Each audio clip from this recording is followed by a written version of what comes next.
हमें प्रश्न नंबर 2 दिया हुआ है। वृत्त 3x का स्क्वायर प्लस 3y माइनस का 5x माइनस का 6y प्लस 4 बराबर 0 का केंद्र एवं त्रिज्या ज्ञात करना है। तो हमें केंद्र और त्रिज्या ज्ञात करना है। तो हमें पता है केंद्र का सूत्र होता है, हम यहाँ पे बता देते हैं। केंद्र का सूत्र होता है माइनस का g माइनस का f होता है और त्रिज्या r बराबर होता है अंडर रूट g का स्क्वायर प्लस f का स्क्वायर माइनस c।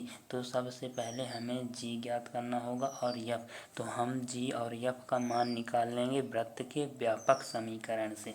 तो अब हम यहाँ से प्रश्न को हल करते हैं। तो हम सबसे पहले लिखेंगे दिया है लिखने के बाद हमें प्रश्न में दिया हुआ है 3x का स्क्वायर प्लस 3y माइनस का 5x माइनस का 6y प्लस 4 बराबर 0। फिर इसके बाद हमें वृत्त का व्यापक समीकरण पता है। वृत्त का व्यापक समीकरण होता है x का स्क्वायर प्लस y का square plus 2gx plus 2fy plus c बराबर का 0। हमें इस प्रश्न को इस रूप में लाने के लिए सबसे पहले हम 3 का दोनों पक्षों में भाग दे देंगे। जैसे ही हमने लिखा 3 का दोनों पक्षों में भाग देने पर, तो उसके बाद हम लिखेंगे यहाँ पे 3x का स्क्वायर बटे 3 फिर 3y का स्क्वायर बटे 3 माइनस का 5x बटे 3 माइनस का 6y बटे 3 प्लस का 4 बटे 3 बराबर का 0। तो अगर आप चाहें तो 3 को यहाँ से कॉमन भी निकाल सकते हैं, मगर हमने भाग दे दिया, बात सेम ही है। तो अब हम यहाँ से 3 और 3 को काट देंगे, इस 3 को इससे काट देंगे। 3 एकम 3, 3 दूनी 6, यहाँ पे 2 आ गया। तो अब हम इसको लिखेंगे x का स्क्वायर प्लस y का स्क्वायर माइनस का 5x बटे 3 माइनस का 2y प्लस का 4 बटे 3 बराबर का 0। आप देख सकते हैं x y इसके रूप में आ चुके हैं। तो हम लिखेंगे, हम जानते हैं वृत्त का व्यापक समीकरण होता है x का स्क्वायर प्लस y का square plus 2gx plus 2fy plus c बराबर 0 से तुलना करने पर तो अब हम यहाँ पे लिखेंगे 2g बराबर माइनस का 5 बटे 3। मगर हमने 5 बटे 3 ही क्यों लिखा, यहाँ पे x क्यों नहीं लिखे? क्योंकि अगर हम यहाँ से x लिखेंगे और यहाँ भी x रहेगा तो कट जाएगा, इसलिए हमने 2g बराबर माइनस का 5 बटे 3 लिखा। क्योंकि हम इससे तुलना करेंगे तो हमारा x से x कट जाएगा, इसलिए हमने इसको ऐसा लिखा है। इसके बाद हम क्या करेंगे, ऐसे ही हम 2f बराबर लिखेंगे माइनस का 2 हम लिख देंगे, ठीक है। y नहीं लिखेंगे क्योंकि y इस पार भी है इस पार भी है, तो y से y कैंसिल हो जाएगा क्योंकि बराबर के इस पार है। इसके बाद हम क्या करेंगे, इस 2 को हम इसके नीचे भेज देंगे। तो हम यहाँ से g बराबर लिखेंगे माइनस का 5 बटे 3 गुणे 2। तो यहाँ से हमारा g का आंसर आ जाएगा माइनस का 5 बटे 6। ये हमारा g का आंसर आ गया। इसके बाद हम यहाँ से f का मान निकालेंगे, तो यहाँ से हमारा f बराबर आ जाएगा माइनस का 2 बटे 2। तो यहाँ से f बराबर हमारा माइनस का 1 हो जाएगा, क्योंकि इस 2 से इस 2 को हमने काट दिया है। इसके बाद हम यहाँ से केंद्र बराबर लिखेंगे, हम यहाँ पे केंद्र लिख देते हैं।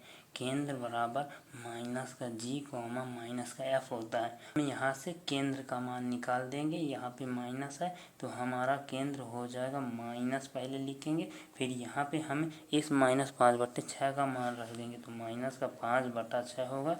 फिर कॉमा लगाएंगे और उसके बाद लिखेंगे माइनस का f लगाएंगे और a माइनस का 1 दिया है तो माइनस का 1 लगा देंगे।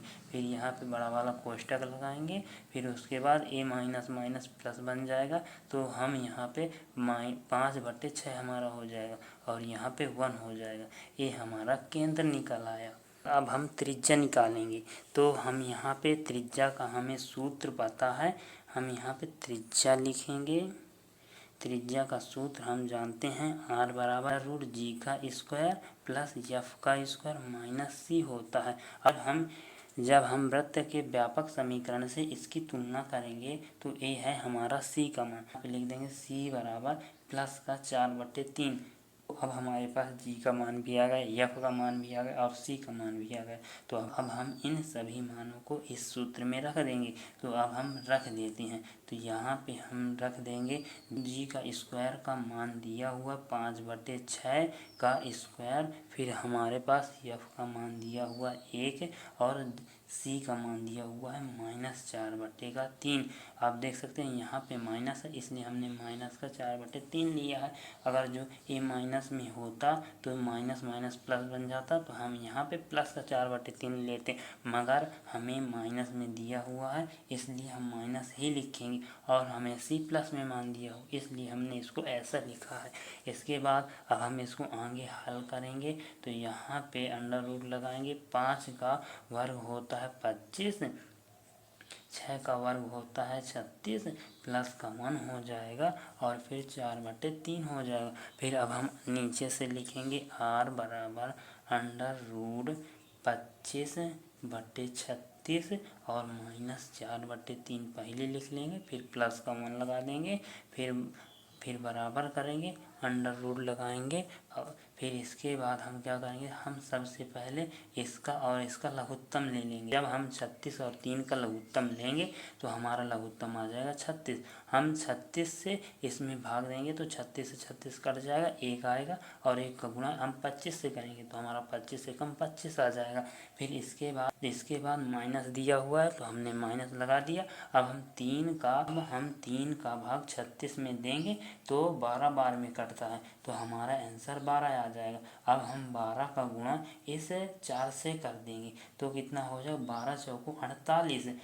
हमने 3 का भाग 36 से दिया तो 12 आ जाएगा, और जो 12 आया हमने 4 से गुणा कर दिया तो 12 चौको 48 होता है, इसलिए हमने 48 लिख दिया। और प्लस का 1 दिया है तो प्लस का 1 रख देंगे। फिर इसके बाद हम आगे हल करेंगे तो हम यहाँ से r बराबर लिख देते हैं अंडर रूट। अब हम 25 में से 48 को घटाएंगे, मगर बड़ी संख्या का चिन्ह माइनस में दिया हुआ है तो हमारा 23 आ जाएगा, मगर माइनस में आ जाएगा तो हम माइनस का 23 लिखेंगे, फिर प्लस का 1 लिखेंगे।